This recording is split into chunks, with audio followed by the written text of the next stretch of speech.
Week 2 of Grow by 100 challenge. Welcome, hello, I'm Hannah and I'm trying to grow my list by 100 subscribers by the end of the year. I'm also hoping that within that time I might learn how to say by 100 subscribers by the end of the year without tripping over my tongue. Anyway, so how has week 2 been? Well, not as good as week 1 in terms of growth. I have had 3 new subscribers and ideally I want 6 a week to meet my target by the end of the year. However, week 1 was very strong with 12 people coming on board, so I'm at 15, which is still ahead of where I needed to be, but that does mean that week 3 I need to get at least 3 subscribers to stay on track.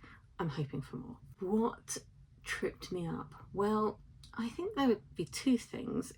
One thing that didn't trip me up is just the fact that people got on board with the challenge and got quite excited by it, and so naturally I got a few people come on board because of that, and that's what I spoke about last week. And then what tripped me up during the week was not really talking about it much and not spending enough time on social media, because that's the painful bit, is that if you're not that keen on social media, is that you have to spend time on social media to really get yourself known out there, to get people to see your post, to get people to sign up. There are other ways, and I might look at paid ads as a way. I don't know if I'm going to try that with this challenge, but it's just another method. So the other problem was that I launched the Reconnect freebie on the Friday of week 1 and it wasn't quite ready. So deciding to set a challenge and launch freebie in the same week, a freebie that wasn't ready, may have not been the best idea.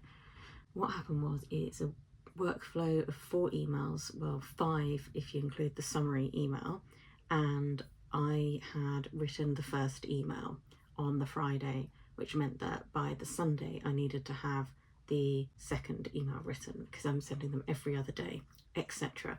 And so I was basically on triage and catch up with getting those emails written, and the way that the emails were kind of changed from what I thought was going to be a really simple email. I ended up sort of expanding, and that took more time than I realised it would, but also going back into the automations and adding new emails in was a bit of a kerfuffle.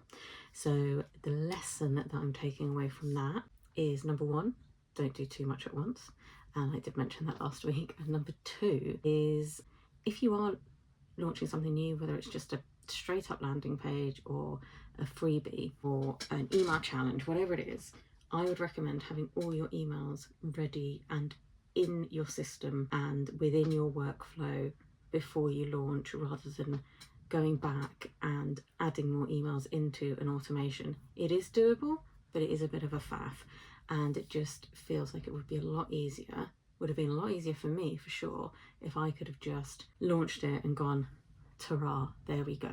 But I created 2 different workflows, one for the people who were already on my list, one for the people who were new to the list. I sent out 3 different emails with email 1. It was just, I created a lot of work for myself.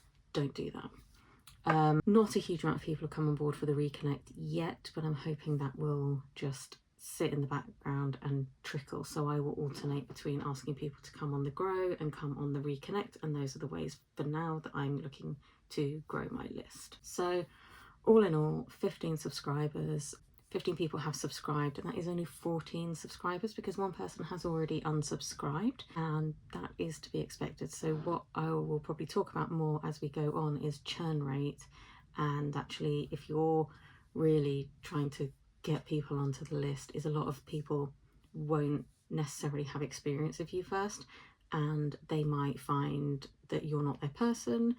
They might find that the amount of emails, like for me, that I sent in that first instant was a bit much because I did the email challenge. So this person got like 4 emails in 5 days, which is not my usual way of behaving with emails.